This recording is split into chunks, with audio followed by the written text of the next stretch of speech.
TV देख ले चुपचाप। मैं डॉक्टर नीरा गुप्ता, शासकीय मैं नवीन पढ़ाई कर रहा उच्चतर हूँ, मत माध्यमिक बोलना। विद्यालय चूनाभट्टी भोपाल से आपका हार्दिक स्वागत करती हूँ। बच्चों, आज हम विनय के पद सूरदास जी को पढ़ेंगे, जो हमारी हिंदी के पद्यखंड पहली इकाई का पहला पाठ है। परम सत्ता के प्रति समर्पण भाव का नाम भक्ति है। समर्पण भाव प्राणी मात्र में विस्तार पाता है। भक्ति में व्यक्ति का अहंकार समाप्त हो जाता है। भक्ति काल में ईश्वर के सगुण और निर्गुण दोनों रूपों की आराधना का विधान है। सगुण भक्ति में राम और कृष्ण के लोक रंजक कार्य का वर्णन है, क्या? तो निर्गुण भक्ति सो जा, में बाबू को भूल ज्ञान जा। बाबू और तो प्रेम के उसके माध्यम टाइम पे से आया करेगा। सामाजिक सुधार के पक्ष की अभिव्यक्ति हुई है। सूरदास जी ने सगुण उपासना करते हुए अपने आराध्य को समदर्शी रूप सो जा, की नहीं तो सराहना की आवाज है, कम कर दो। तो देखना हो तो जायसी जी देखना। ने प्रेम के आज तो महत्व का खिलौने आ जाएंगे, बखान शाम करते को तो हुए कल तो खिलौने तक ईश्वरीय करना। सत्ता की शक्ति का बखान किया है। बच्चों, आज हम भक्तिकाल के बारे में पढ़ेंगे। भक्तिकाल में अनेक कवि जैसे सूरदास, तुलसीदास, मीराबाई, जायसी जैसे अनेक महाकवि हुए हैं। इस काल में भक्ति की उच्च कोटि की रचनाओं का सृजन हुआ है। इसीलिए बच्चों, इस भक्ति काल को हम स्वर्ण यहाँ युग दिन के भर नाम से बिस्तर नहीं भी बिछाना है जानते हैं। इसलिए।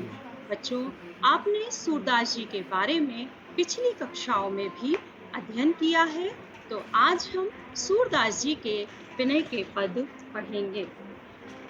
पाठ को पढ़ने से पहले हम कुछ विशिष्ट उद्देश्यों को प्राप्त करेंगे। पाठ के अंत तक जो उद्देश्य हम प्राप्त करेंगे, जैसे कविता कपड़ा को लाया, सूख आरोह लेना ऊपर और सूखे अवरोह, अभी। उसके लय और ताल के साथ गाने की समझ को विकसित करेंगे। शब्दों के अर्थ के माध्यम से भावार्थ को समझेंगे। खंड काव्य महाकाव्य में क्या अंतर है, इसे समझेंगे। निर्गुण भक्ति किसे कहते हैं, सो सगुण जा, वहाँ भक्ति पापा किसे सो कहते हैं, है ना। इसका अध्ययन करेंगे। बच्चों,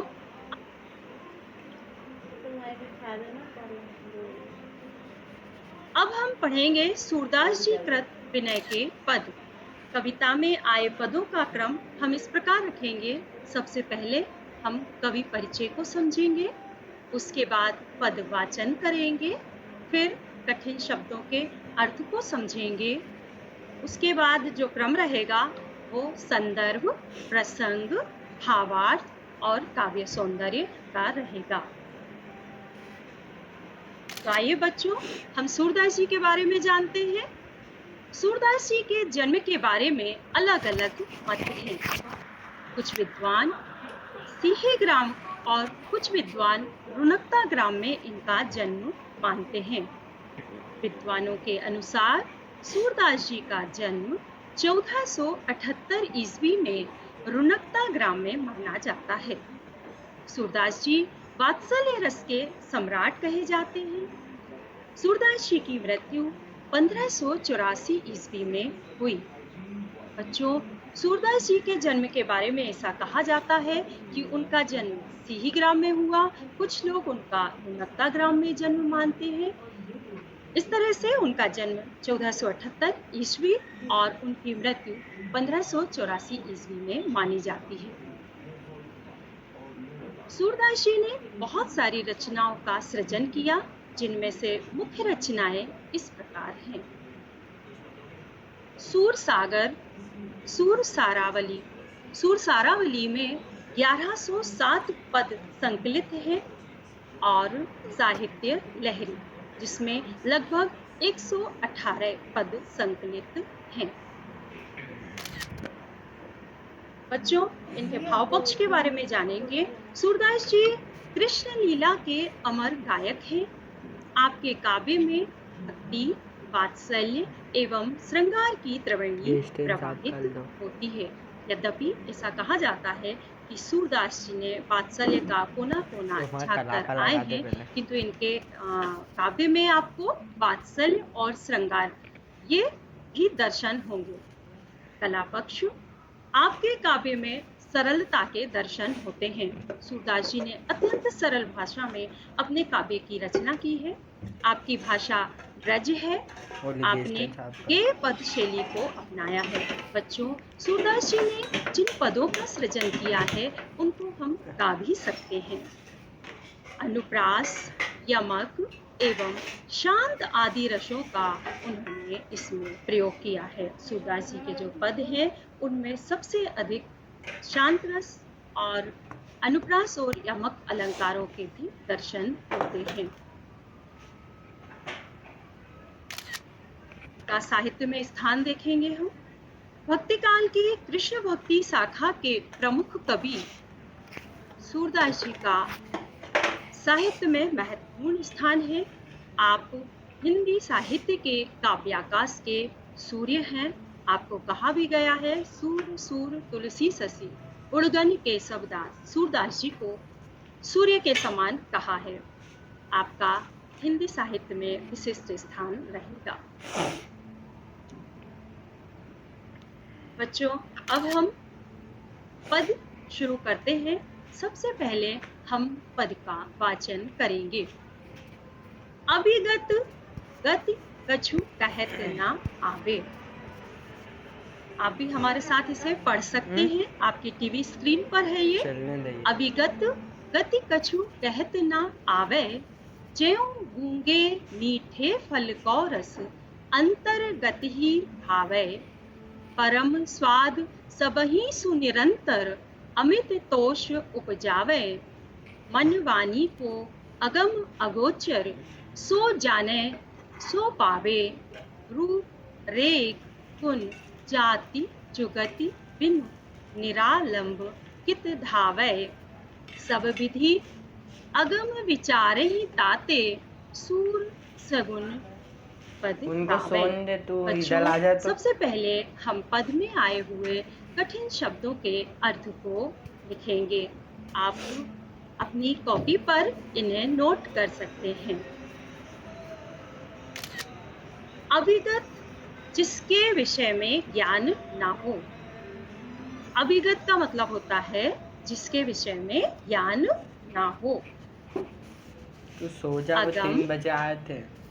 अगम का अर्थ है जहां पहुंचा ना जा सके, जहां पहुंचा ना जा सके।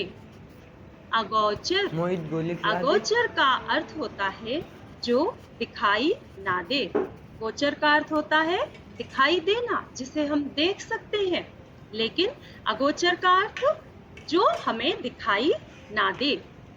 निरालंब, निरालंब का अर्थ होगा बिना आधार का, बिना आधार का। आलंब का अर्थ होता है जिसका कोई सहारा हो, लेकिन निरालंब का मतलब होगा जिसका कोई आधार ना हो। अंतर्गत, अंतर्गत का अर्थ होता है अंदर ही अंदर, जिसे केवल हम स्वयं ही महसूस कर सकते हैं। अमित, अमित का अर्थ होता है अत्यंत। तोष का अर्थ होता है संतुष्टि। बच्चों, आपने इन शब्दार्थों को अपनी कॉपी पर लिख लिया होगा।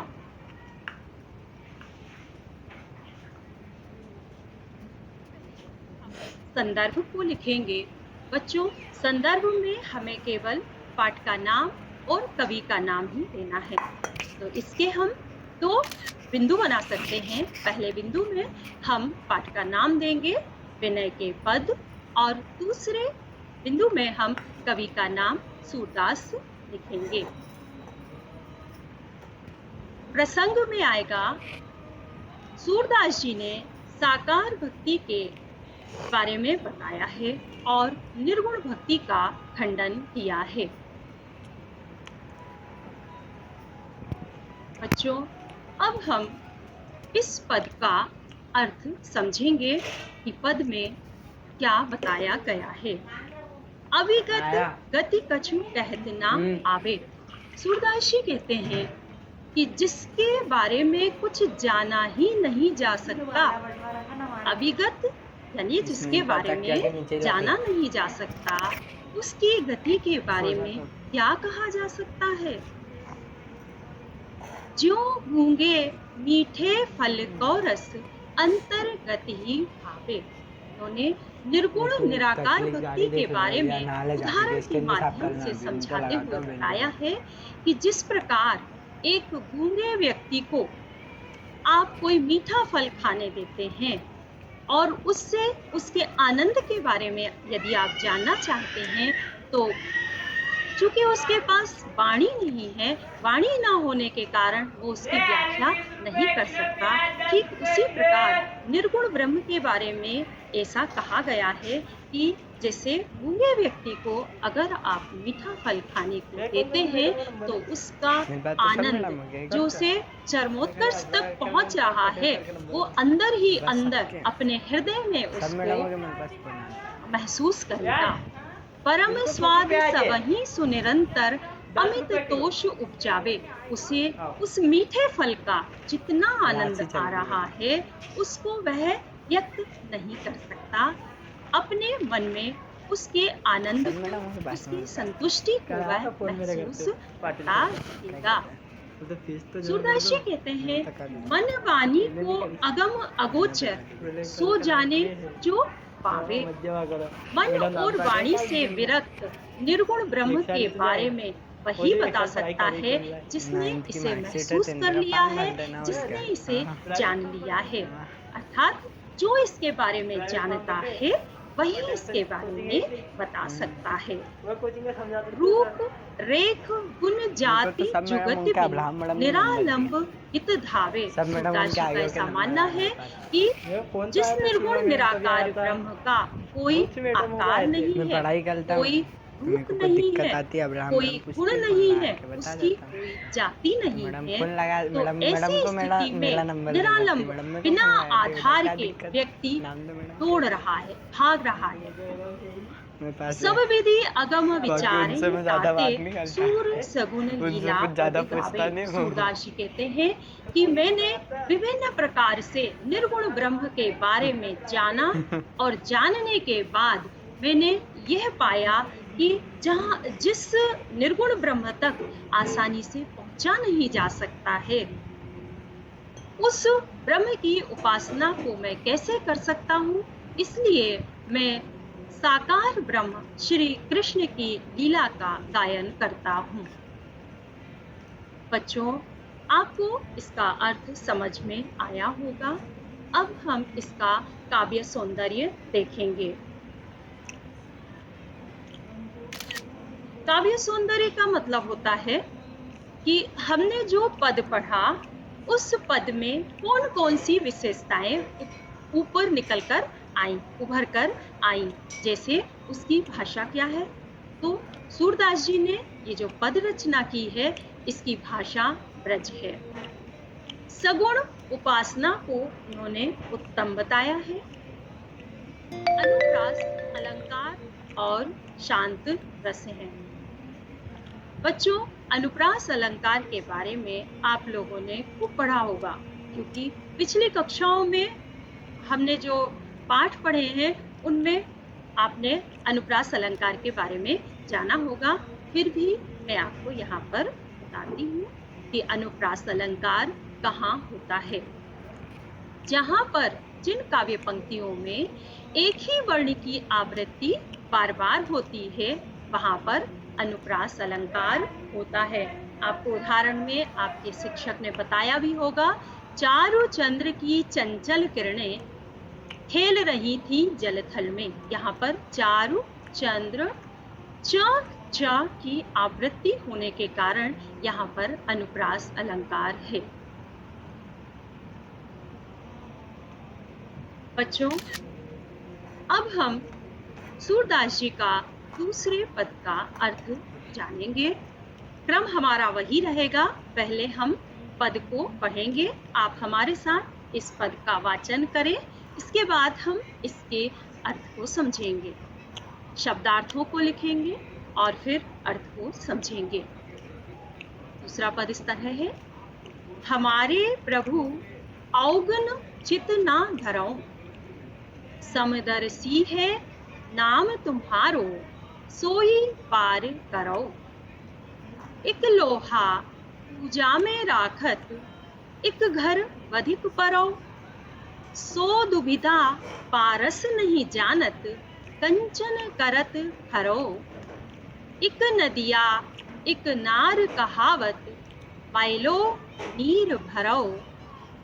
जब दो मिली एक वरन भये, सुरसरी नाम परो। तन माया जो ब्रह्म कहावे, सूर सुमिल बिगरो। के इनको निर्धार कीजिए, आगे जाके के देखिएगा तो सब प्रणजात दिखेगा। डरो। बच्चों, आपने पढ़ा कि सूरदास जी ने इस पद में क्या कहा है। हम इसको क्रमवार समझेंगे। सबसे पहले हम इनके शब्दार्थों को देखते हैं। पद में जो कठिन शब्द आए हैं, उन कठिन शब्दों को आप अपनी कॉपी में नोट करें। समदर्शी, समदर्शी का अर्थ होता है सबको समान देखने वाला। सबको समान देखने वाला मतलब चाहे कैसा भी व्यक्ति हो, ईश्वर समान दृष्टि से उन्हें देखता है।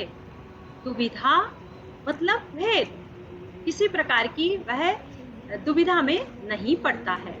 पारस, पारस एक प्रकार का पत्थर होता है।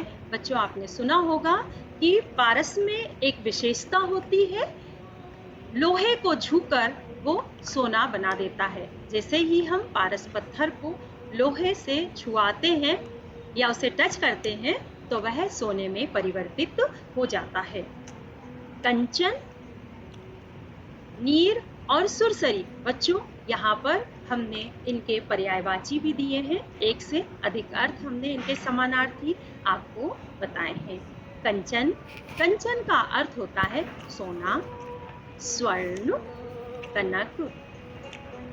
नीर का अर्थ होता है पानी, जल, तोय। पानी, जल, तोय। सुरसरी, सुरसरी का मतलब होता है गंगा, भागीरथी, और इसे हम देव नदी के नाम से भी जानते हैं। सुमिल का अर्थ होता है मिलकर। बच्चों, इस पद का हम प्रसंग देखेंगे। सूरदास जी ने भगवान श्री कृष्ण से कहा है कि हे प्रभु, आप मेरे दोषों को ना देखकर मेरा उद्धार कर दें। प्रभु, आप मेरे दोषों को ना देखकर मेरा उद्धार कर दें।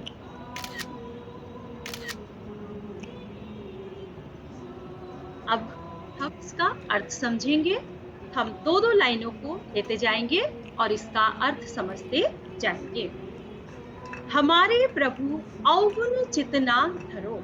सूरदास जी कहते हैं कि हे प्रभु श्री कृष्ण, आप हमारे अवगुणों की ओर ध्यान मत दीजिए। अपने हृदय में मेरे अवगुणों को ना लाएं, क्योंकि समदर्शी है नाम तुम्हारो, सोई पार करो। आपका नाम तो समदर्शी है, आप सभी को समान रूप से देखने वाले हैं। तो आप मेरे अवगुणों को ध्यान में ना रखते हुए मुझे पार करें या इस संसार सागर से मेरा उद्धार करें। एक लोहा पूजा में राखत, एक घर बधिक परो।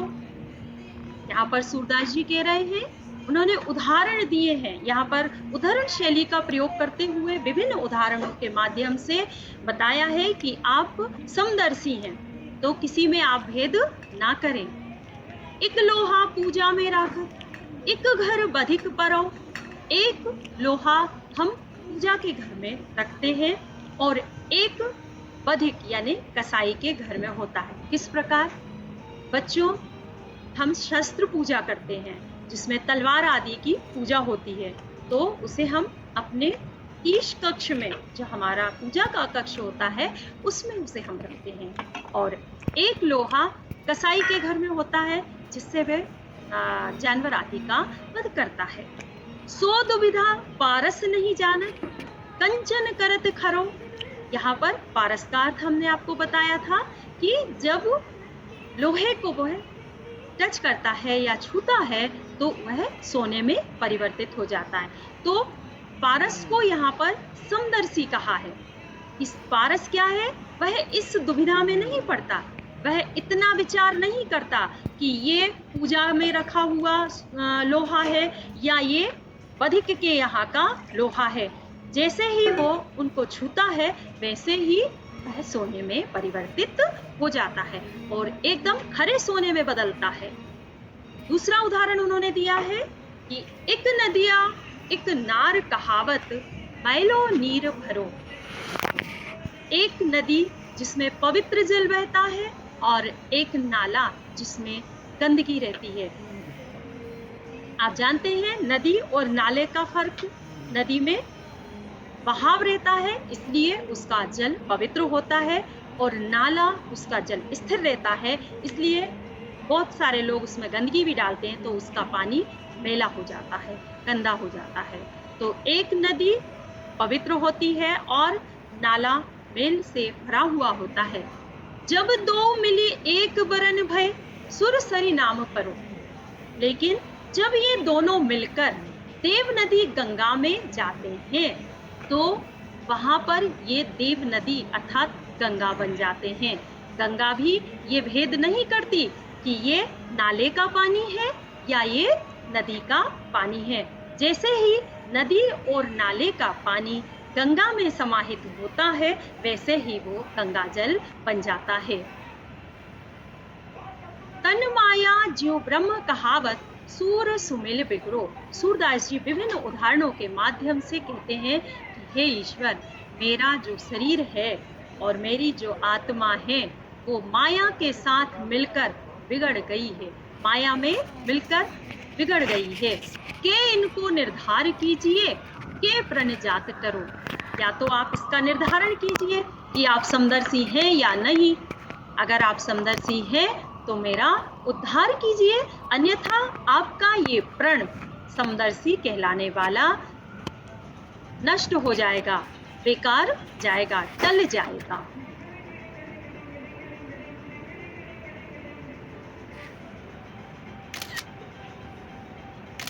बच्चों, आपको ये अर्थ समझ में आया होगा। अब हम इसमें जो काव्य सौंदर्य आया है उस काव्य सौंदर्य के बारे में जानेंगे।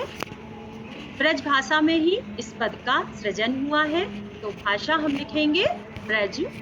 सगुण उपासना को इसमें उत्तम बताया है और अलंकार भी अनुप्रास अलंकार है और शांत रस की अभिव्यक्ति इसमें हुई है।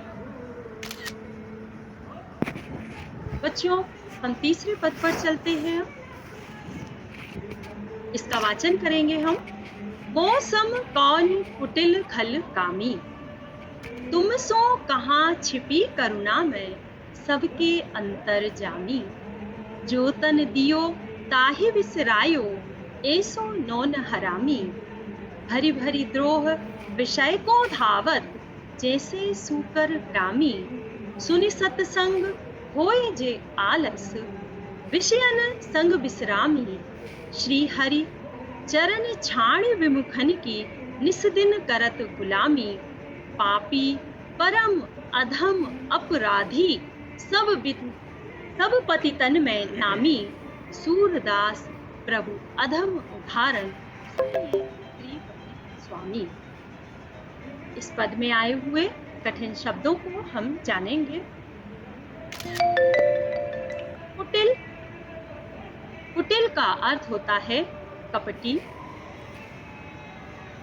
विषय जो सांसारिक वासनाएं होती हैं उसे हम विषय वासनाएं कहते हैं। श्रीपति, श्रीपति का अर्थ है भगवान श्री कृष्ण। कुटिल, कुटिल का अर्थ होता है टेढ़े स्वभाव का। बच्चों, यहाँ पर हमने निसी और दिन इन दोनों के पर्यायवाची भी लिए हेलो। हैं, हाँ कौन? क्योंकि इस तरह के नहीं भैया पर्यायवाची नहीं है, परीक्षा में भी आते हैं। उसका नंबर तो लगा। पद के साथ साथ हम अर्थ में पर्यायवाची को भी साथ में पढ़ते जाते हैं। निशि का अर्थ होता है रात, रजनी, निशा। रात, रजनी, निशा। दिन, दिन का अर्थ होता है दिवस, वार, विवाह। दिवस, वार, विवाह। यहाँ पर उन्होंने मुहावरे का भी प्रयोग किया है। नून हरामी, इसका अर्थ होता है नमक हराम।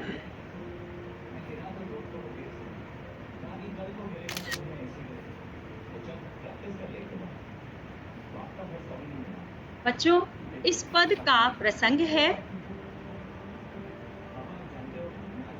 सूरदास जी ने स्वयं के लिए उद्धार की प्रार्थना यहाँ पर की है और स्वयं को कुटिल खलकामी उन्होंने कहा है। इसका भावार्थ हम समझते हैं।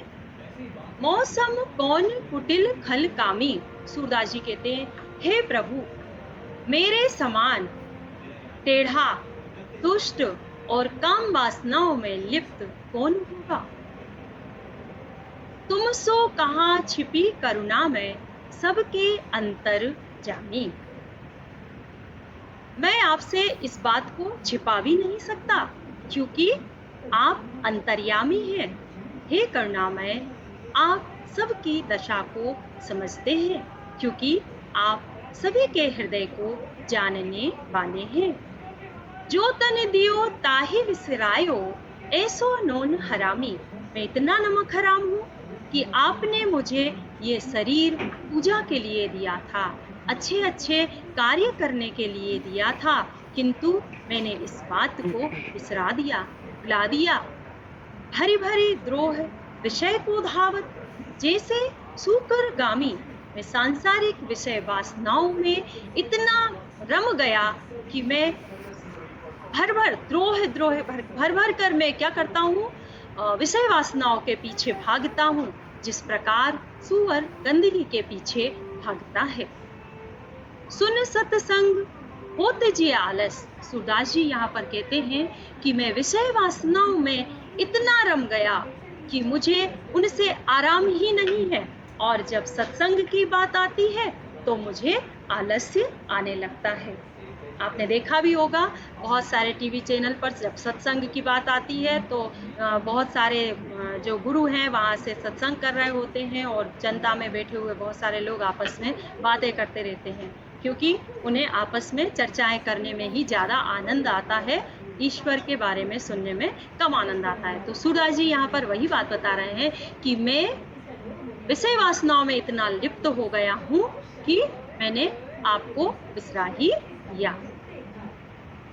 श्री हरि चरण छाण विमुखन की, निस्दिन करत गुलामी। मैंने आपके चरणों का सहारा छोड़ दिया और निस्दिन निरंतर रोज रोज मैं विषय वासनाओं की गुलामी में लगा रहता हूँ। सूरदास जी कहते हैं, पापी परम अधम अपराधी सब पति तन में नामी। मैं बहुत बड़ा पापी हूँ, अधम हूँ। अधम यानी दुष्ट हूँ, नीच हूँ, अपराधी हूँ, मैंने अपराध किया है। मैं सारे पतित, दुनिया में जितने भी पापी हैं उन सब पापियों में मैं कुख्यात हूँ, विख्यात हूँ, प्रसिद्ध हूँ। सूरदास प्रभु अधम उदाहरण सुनिए श्रीपति स्वामी। सूरदास जी श्री कृष्ण के चरणों में आराधना करते के कहते हैं कि हे श्रीपति, हे श्री कृष्ण, मेरी बात सुनिए और मेरा उद्धार कर दीजिए।